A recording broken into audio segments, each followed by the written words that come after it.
Hey YouTube, what is happening? It is Luke here, so I'm coming at you with another comparison here. It is 5 reasons why you should not move to the UK. Now, I'm actually from the UK. I've spent most of my life growing up there, so I feel highly educated to give this comparison since I now live in Canada. So guys, since so many of you watch my videos and you don't subscribe, I'm gonna try a little bit of reverse psychology on you. Don't subscribe to my channel. There you go. All right guys, so smash that like button. Let's dive into this. Number 1 reason, guys, why you should not move to the UK is space and pollution.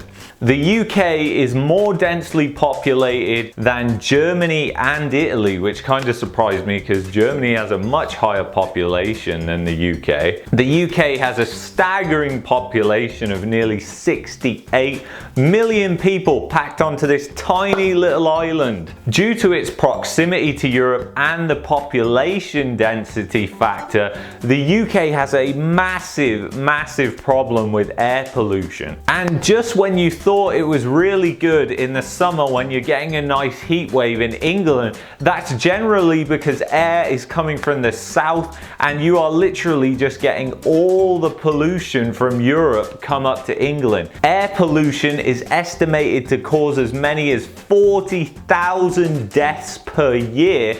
And just to compare that, there's been 100,000 COVID deaths, and they estimate at least 30,000 of those were actually not related to COVID. They were just people that had COVID and died of something else. Air pollution accounts for 8% of all deaths in the UK. It causes strokes, heart disease, lung cancer, all sped up because of that air pollution factor. And it doesn't matter if you're in the cities or the countryside. The country is just too small, so the air pollution is literally everywhere. And I took the liberty of getting this air pollution map right here just to show you, and then as comparison, look at this one, and you can really see the reds and the oranges and the yellows. Those are real bad air pollution spots. That is the equivalent to like the air pollution in China. A good place to monitor it is a place called windy.com. You can literally go on air pollution and you can look at the different factors and it tells you the real-time data. Number 2, guys, is depressing weather. Now this one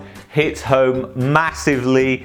I the weather in England. The weather is just so in wintertime, it is just misery in England, and the reason why this happens, I'll just let you know real quick, is because all of the warmth that England has, because it's on a far north latitude, comes from the Gulf Stream. Basically, what happens is in the wintertime, the air at the surface in England is quite warm because of the Gulf Stream, but the air at altitude is really cold because of the northern latitude. So what that does, because there's such a huge difference in the different atmospheres, it creates a layer of cloud, and that means that England is cloudy and rainy and drizzly and humid all winter long. It never ceases to amaze me, like a damp 1 to 5 degree temperature will feel as bad as like a -10 or a -20 day because the humidity is just so intense in England. There are 155 days of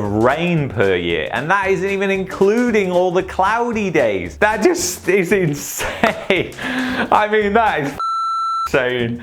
God, that is insane. Why do 67 million people live on that island? Number 3, the NHS. Yes, the NHS, and there's a couple of reasons for this. Despite being a free system, it is riddled with corruption and completely exploited. Staff who provide care for the NHS are overworked and underpaid. And despite all the clapping that was done last year, is it going to increase their pay?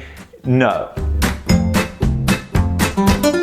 Wait times for A&E in England are usually over 6 hours pre-COVID. Referrals to specialists can take as long as 6 to 12 months. The NHS really is a good thing, and it is something to be preserved, but basically years of austerity, exploitation, corruption have been riddled into the NHS, and now they're trying to move everybody to thinking a private system would be better, which just simply isn't true. What England needs is a better government. Number 4, guys, the traffic. Another one that hits home because I used to work in the field, so I used to drive all over the place, and some days I would just feel like getting home and ramming my head through a wall like a bull.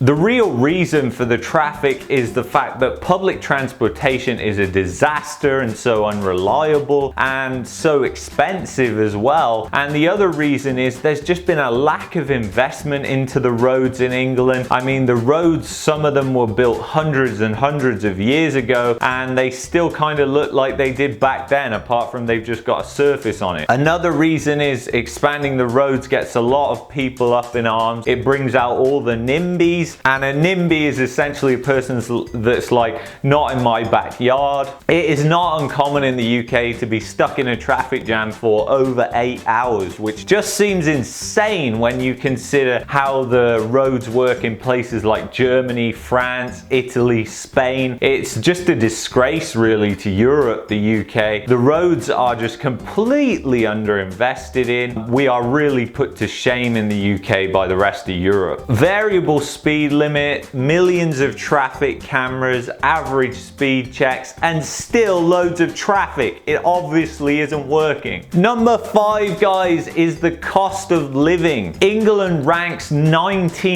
in the most expensive countries to live in the world. It is right behind Sweden and Finland, the Scandinavian countries, which everybody knows to be expensive. Some of the most expensive things in England is anything to do with transportation, like owning a car or public transportation or petrol or anything like that. Another thing, England ranks poorly for utility costs such as electric, water and gas. It's very expensive in England compared to the rest of Europe and other developed countries. Sports and leisure activities are also 20% more expensive in England than the rest of Europe. Rent is very expensive in England, and so is buying a place. Childcare is extremely expensive. It's 50% more expensive than most of Europe. Another surprising thing was mortgage interest rates are nearly double the rest of Europe. So anyway, guys, I hope you enjoyed that video. I'm going to be doing another video which will be 5 reasons why you should move to the UK, so stay tuned for that. If you haven't done so already,